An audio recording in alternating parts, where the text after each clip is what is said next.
Hello, my friends. It's good to see you again. We're going to continue our story and find out what Red was telling Stephen and Samar about what was left in his hollow. We're reading Wish Tree by Catherine Applegate, and we're on chapter 35. Just a few minutes later, Maeve opened the door of the little brown house. She smiled at me and at the scraps waving in the early morning breeze. And then came the cry. Wail was more like it, coming from me. Not the meek pip of a wren chick, not the shy squeak of a mouse pup. No, this was a cry of righteous indignation. This was a baby. Chapter 36. The baby had a note attached to her blanket. Haltingly, Maeve tried to read it out loud. Italian, she murmured. Only later, when she consulted one of her patients, did she understand its meaning. Please give her the care I cannot. I wish for both of you a life of love. The baby's hair was black. Maeve's was red. The baby's eyes were brown. Maeve's were blue. The baby was Italian. Maeve was Irish. They were made for each other. Maeve named the baby Amadora, which meant in Italian, the gift of love. Chapter 37. Many in the neighborhood didn't approve of an unmarried Irish woman raising an abandoned Italian baby. People talked as they will, and they tisk-tisked as they must. Some people were even angry. They said hurtful things. They told Maeve that Amadora didn't belong. They told Maeve that she and the baby should leave. Maeve merely smiled, held Amadora close, and waited and hoped. On dark nights when hope was scarce, she would sing an old Irish tune mixed with a newer Italian song that she had learned from a neighbor. The melody was sweet. The words were silly. The effect was always the same, a smile from little Amma. Sure enough, the longer Maeve waited, the kinder people grew. And before long, Amma, as she came to be called, was as much a part of our messy garden as all the rest of us. When Amma was old enough to feed Squibbles and his family, she did. When she was strong enough to climb me, she did. And when she was ready to make wishes of her own, she did. Amma grew up steady and honest and kind, like her mother, and had babies of her own, and then grandchildren and great-grandchildren. Eventually, Amma and her husband bought the little brown house, and the one right next to it, and painted them blue and green. Years later, they purchased a house across the street and began to rent the blue and green houses to other families. The family grew and prospered and argued and failed and loved and laughed. Always and forever, the laughter kept them going.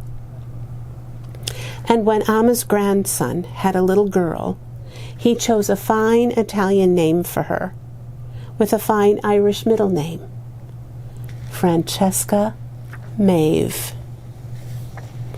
Oh, that's her family. Chapter 38. As for me, my reputation grew. Hadn't Maeve's wish come true in the heart of a wish tree? Didn't that mean anything was possible? Of course, as Squibbles often reminded me, I'd had nothing to do with it. This isn't a fairy tale, Red, he would say. But people are full of longings, and decade after decade, the hopes kept coming.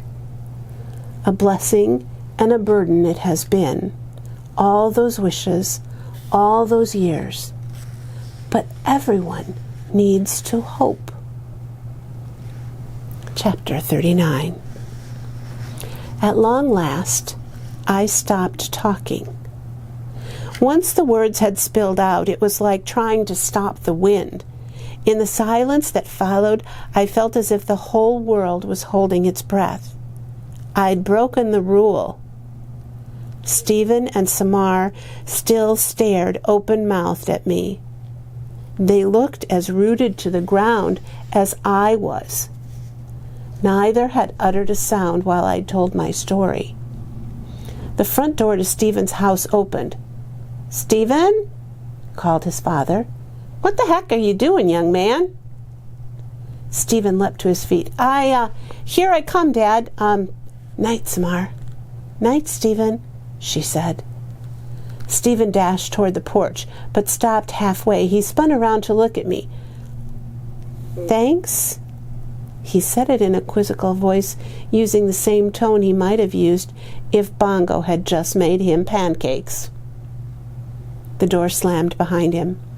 Samar stood, holding her blanket to her chest. "I know I must be dreaming," she said.